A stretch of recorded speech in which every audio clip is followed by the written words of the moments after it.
This video focuses on an important phase of the accounting cycle called closing entries. But let's back up and remind ourselves of what the accounting cycle is. The accounting cycle is a series of steps depicted here, starting with identification of transactions that need to be recorded. The accountant looks at source documents such as invoices, checks, and determines that a transaction has occurred and how it should be recorded. Once that determination has been made, we would then record the transaction in the journal, the general journal, and from there we would post the transaction into the appropriate ledger accounts. Recall that in the ledger you have 5 types of accounts: assets, liability, equity, revenue, and expenses. We will then prepare what is called an unadjusted trial balance, which is simply a trial balance derived from a ledger before any adjustments have been made. We then prepare adjustments.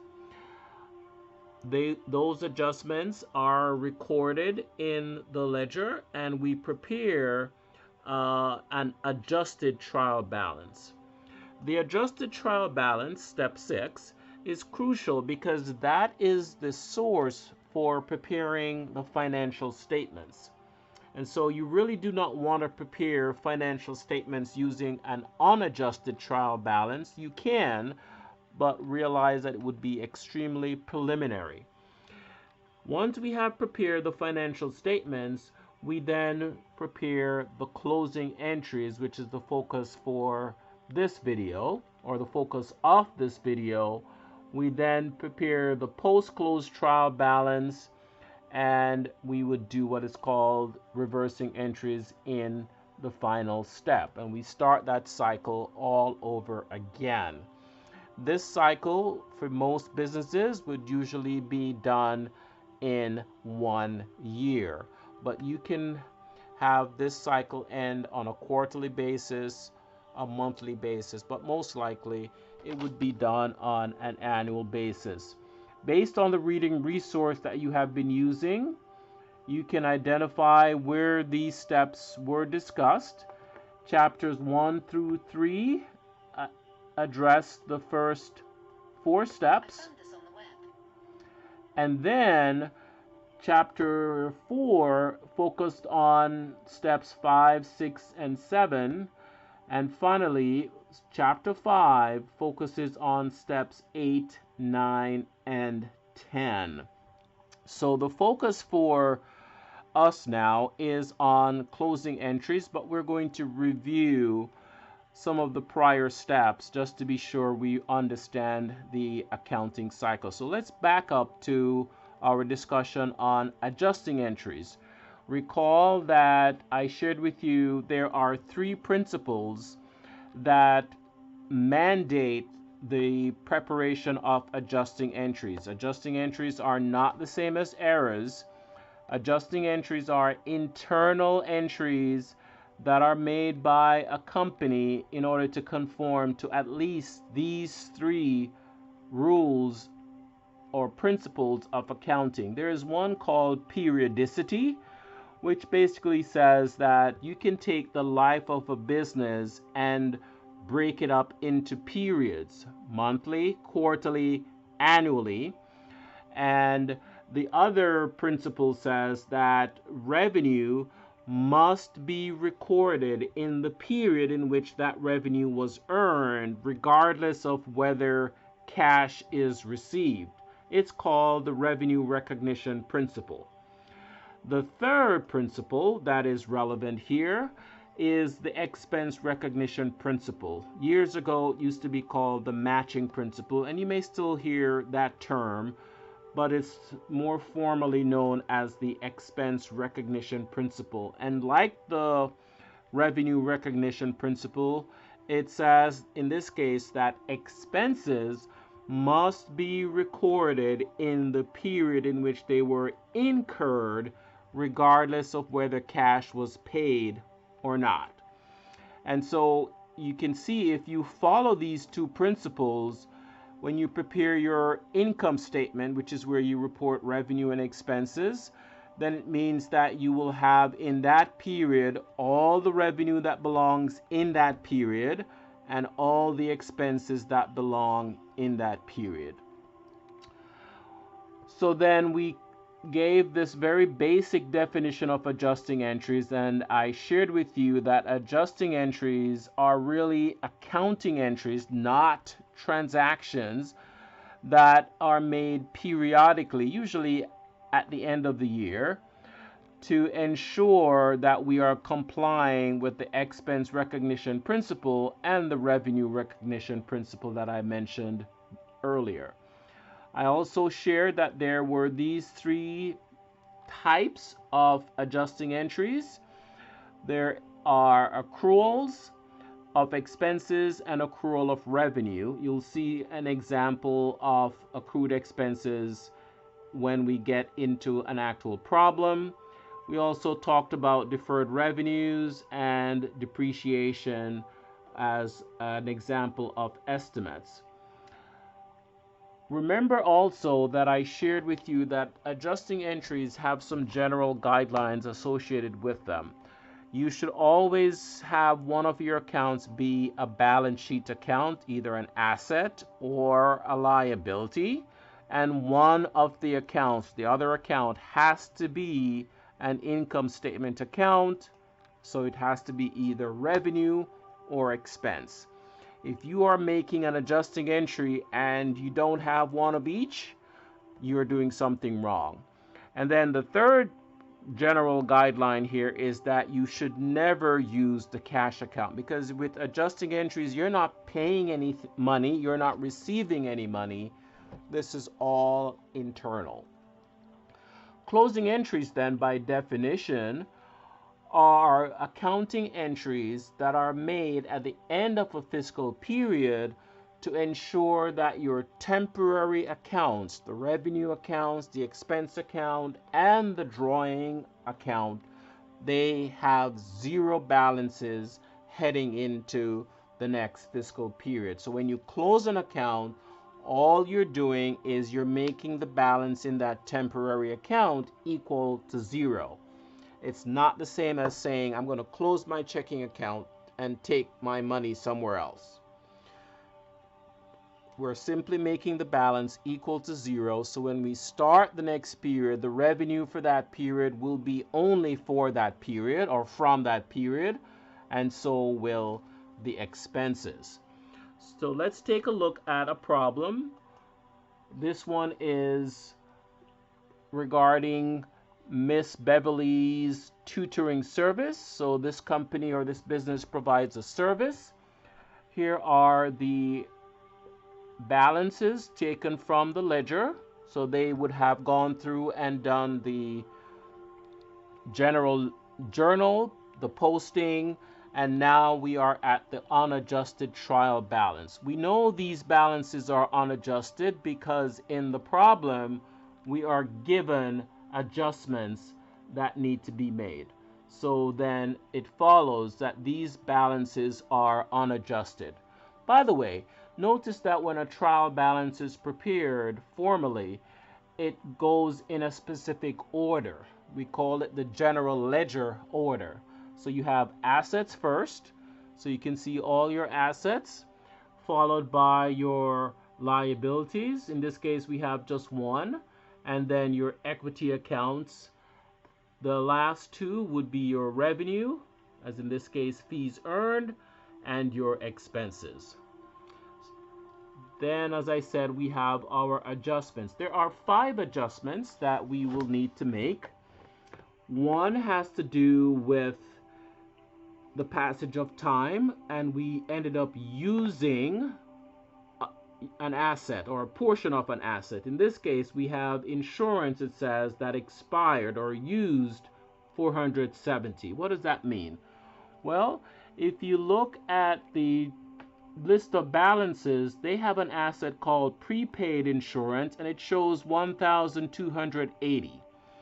So that is the amount of insurance that was purchased at some point prior to now. And they're telling us that they have used 470 of that. So we need to take out that amount, 470, from the 1280 because that balance is now too large. It's overstated. And then we are going to depreciate two assets. And depreciation is nothing more than spreading a fixed asset, an asset, over a predetermined useful life. So you buy a piece of equipment, you determine that it's going to last you for, let's say, 5 years, you estimate, and so you may want to spread the total cost over those 5 years. In some cases, you may do the same amount every year. It's called straight line depreciation. And there are other methods like accelerated, but that's not the focus right now, except that they told us that the equipment needs to be depreciated, reduced by 948, and then the other fixed asset, the van, needs to be reduced by 1,490. And then we have an example of an accrual. It actually says accrued. Salary has to be accrued because the workers are still working even though the fiscal year is over. And so between the last pay period and the end of the fiscal year, the employees earned $574, but we're not going to pay them until after the fiscal year is over. But we have to capture, based on the expense recognition principle, we have to capture this 574 within the current fiscal period. So we're going to record an expense for 574, but because we haven't paid it as yet, we are going to have to show it as a liability as well. The final one is also the usage of an existing asset, but notice the way this one is worded compared with the first one. In the first one, they told us the amount that has been used, and in the last one, they're telling us how much has not been used. So for this second one, we're going to have to figure out how much was used. And so you come here and you look at your supplies and you see that you have 527, and it says that we have 407 remaining, and so the amount used would be the difference between 527 and 407. So let's go then to the first thing, which is to prepare what is called a 10-column worksheet. This, as I shared with you in a previous discussion, is essentially a document that is used to prepare adjusting entries to ensure that things are done correctly before formally entering the information into the ledger. And so this 10-column worksheet is called 10-column because it has a total of 10 columns.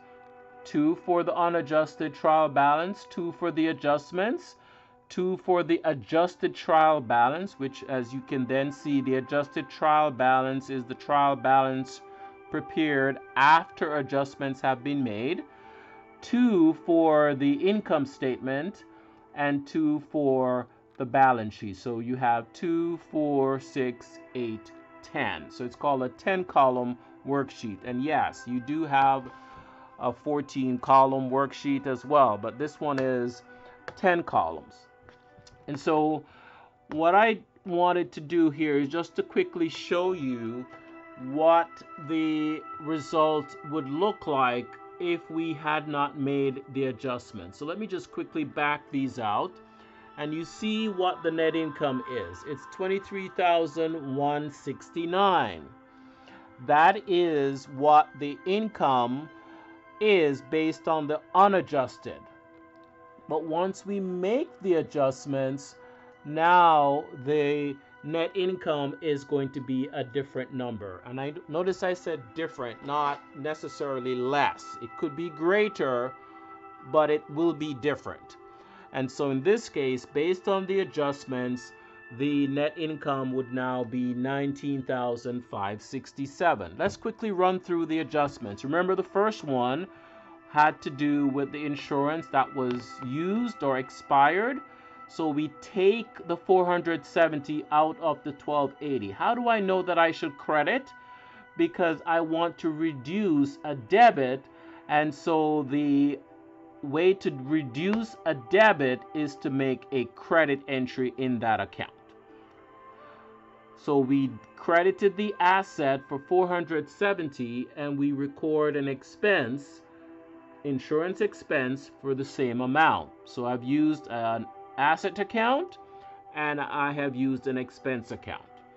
The second one had to do with depreciation. The second and third have to do with depreciation. And so we would debit the expense, $948, to our depreciation expense account for the equipment, and we credit not directly to the asset, but to a contra asset called accumulated depreciation. So the accumulated depreciation is in the same category as the asset, but it's a contra. The word contra here means to subtract.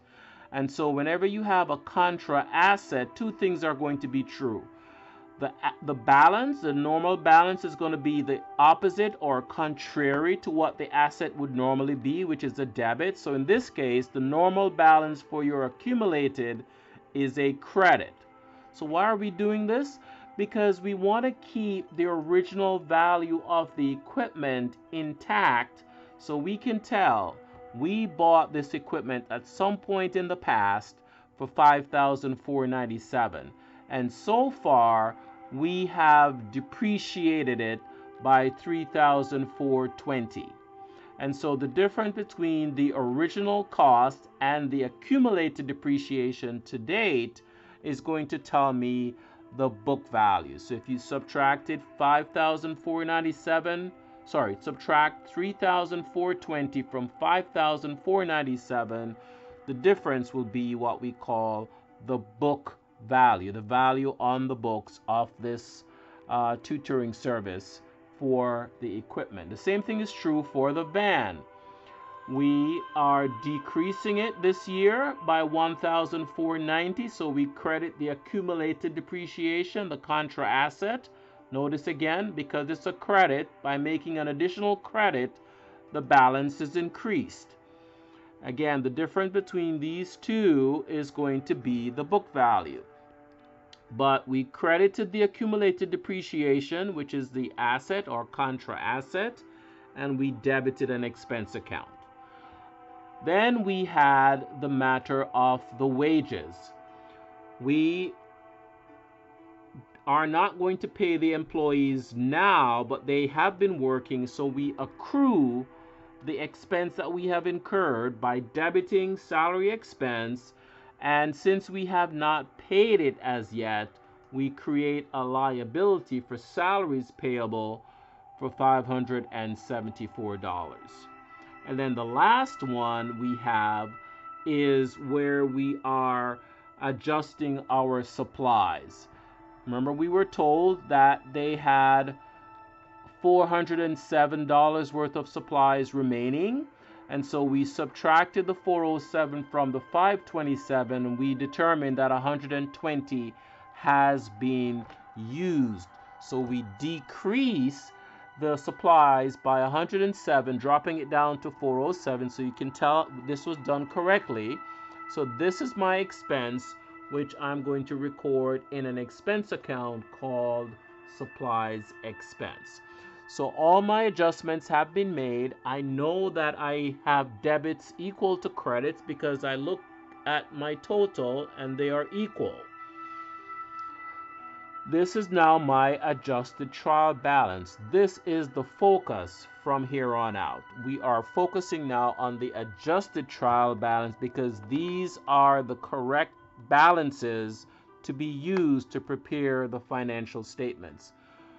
The income statement is prepared using revenue and expenses. So you can see we took the revenue, put it in the credit column, and then all the expenses. The difference between the two is going to be, in this case, a net income or profit. And then all the other accounts that are left, with the exception of the withdrawal or drawings, are your balance sheet accounts. And so you can see that they are in the balance sheet columns. So we are finished with the worksheet. We're satisfied that things look correct. And so now we are going to formally prepare the financial statements. And so the first thing we would want to do is take the entries, adjusting entries that we have here temporarily in the worksheet, and we're going to actually put them in the general journal. And so these entries here are exactly what we have in the adjustments column, right? The first one, we debited insurance expense, we credited the asset, so we increase our expense and we decrease our asset. The second one, same thing, we increase our expense, we decrease our asset. The third one, increase our expense, decrease our asset. The fourth one, we increase our expense and we increase our liability. And then finally, we increase our expense and we decrease our asset. So all of these entries here are the same ones that appeared in the adjustments column of the worksheet. So if you could prepare the adjustments in the worksheet, you're literally copying that information now into a formal layout in your general journal. Let's move right along to the financial statement. Remember that the preparation of the worksheet does not replace the actual preparation of the financial statements. And so here we have our income statement. You may recall your title should always answer three questions: who, what, and when. Who will be the name of the company. This is the name of the report that is summarizing the financial operation of the business. And this is the when. The income statement is capturing performance over a period, in this case 1 year, and so it needs to state that in the date. Then we record the revenue from the income statement column and the expenses also from the income statement column of the worksheet. The difference between the revenue and the expenses will result in either a profit or a loss. In this case, it's a profit because we have more revenue than we do expenses, right? 43,000 plus of revenue, 24,000 plus of expenses. So we have roughly $20,000 worth of profit or net income. The second financial report is to summarize what happened to the owner's equity over the year or during the year. So we started out with a certain amount, we added the profit, and we subtracted the drawings. Now, this particular representation is done because of what was stated in the problem. They said that we should assume that during the year, the owner invested an additional $3,000. So if you come back to the worksheet, you will notice that the capital here was $14,848. So based on the information that $3,000 of that was during the year, we then conclude that the beginning amount must be $11,848. If we were not told that, we would simply have had the $14,848 here. So we have 11,000, which is the 14,848 minus the 3. We show the 3,000 as an investment during the year. And then we have the net income from the income statement. We have the drawings or withdrawal from the adjusted trial balance. And so we have a net change in our equity of 4,567. So this number here, 16,4,815, is the ending balance for the owner's capital account. And it's important, remember, this amount, the 16,415, goes into the balance sheet as your capital. So let's go to the balance sheet. And here again, we have our who, what, and when. Notice the date though for the balance sheet. The balance sheet is at a specific date, June 30, 2000 X1. So on that date, what was the financial position of the business? Well, they had assets, and you see the balances from the balance sheet column of the worksheet. Then we take the original cost of the equipment, subtract the accumulated depreciation. That's the book value.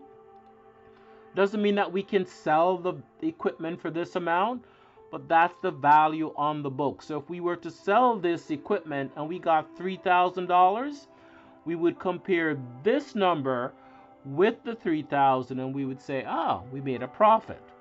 So we wouldn't compare the 3,000 with the 5,000, we would compare it with the 2,000. Same thing here, we have a piece of equipment that we originally bought for 13,000. We have depreciated it so far by 5,658.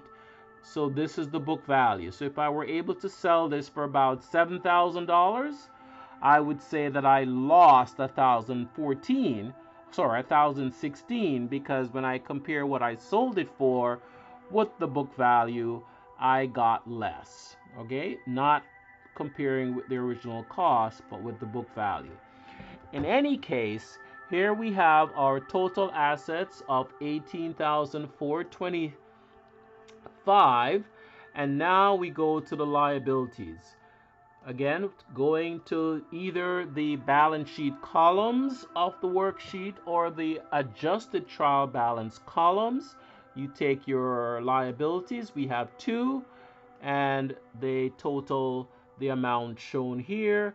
And remember, this is the ending balance that we got from the statement of owner's equity. And so we know that we did things correctly because assets equal liability plus equity. So the assets are equal to the claim by outsiders plus the claim by the owner. The last phase then is to close the books for the year. And again, remember, closing is simply making the temporary accounts in your ledger equal to 0.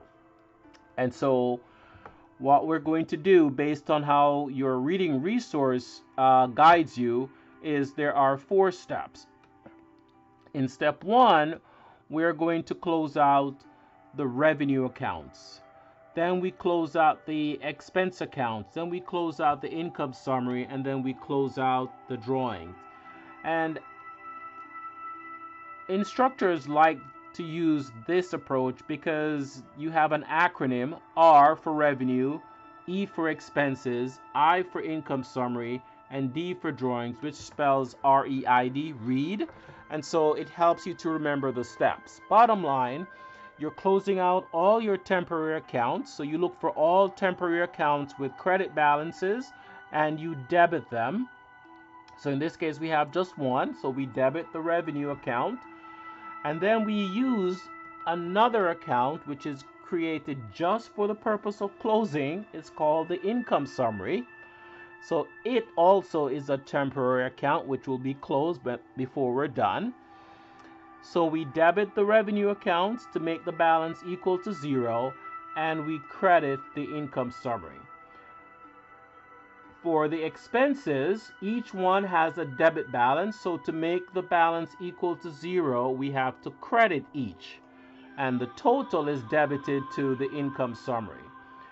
Again, you could have done this one at a time, so you could have credited your salary expense and debit the income summary. Then you could credit your advertising and debit income summary. To me, that's tedious and time consuming. And so just go ahead and make all of the credits for each of the expense accounts and debit the total to the income summary. look at what we have so far. We have a debit of 24,113 in the income summary, and we have a credit of 43,000 plus.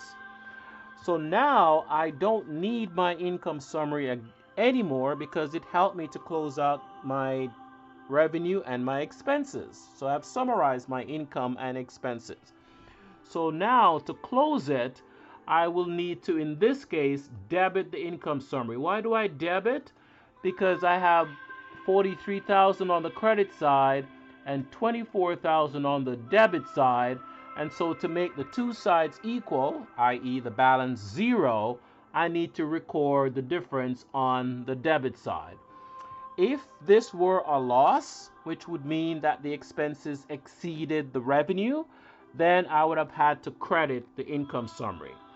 But this business appears to be doing well, at least for this period, and so there is a net income of 19,567.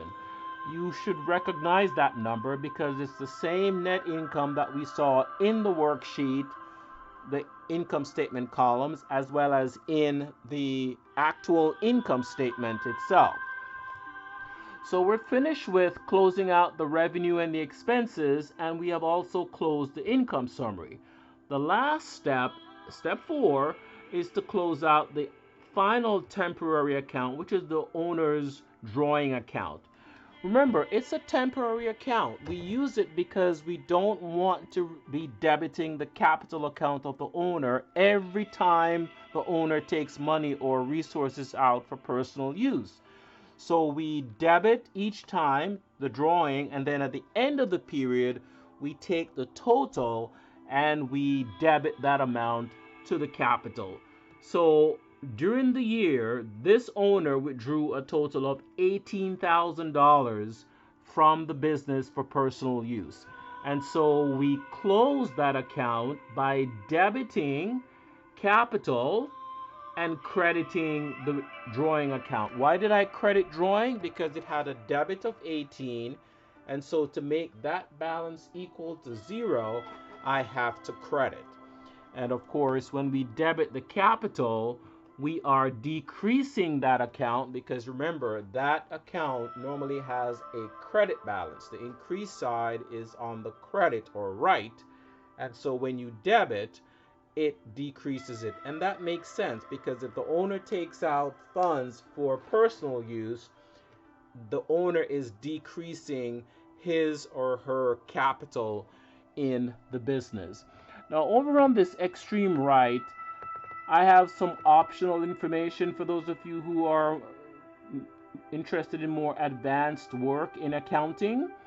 This is what I call the 1 step as opposed to the 4 step that we just went through. If you think about it, you don't really need an income summary account to help you to close your books.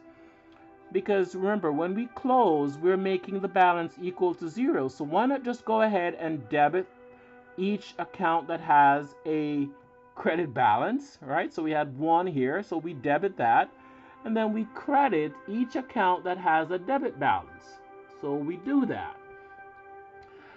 Okay, and then we would do the same thing for the drawing. It has the debit balance, so let's go ahead and credit that with the 18,000. And now the difference between the debit and these credits is the net amount that is going to be, in this case, credited or added to the owner's capital account. So this is an optional approach to closing the books. But as I said, your reading resource emphasizes these 4 steps, so we'll stick to the way that your reading resource explains the closing entries. So I'm going to close with a reminder that when you are closing the books, what you are doing is simply making the balance in the temporary accounts equal to zero, so that when you start the next fiscal period, the balance in your revenue account, your expense account, and your drawing account will be zero in order to conform to the expense recognition principle and the revenue recognition principle. I hope you find this video to be helpful.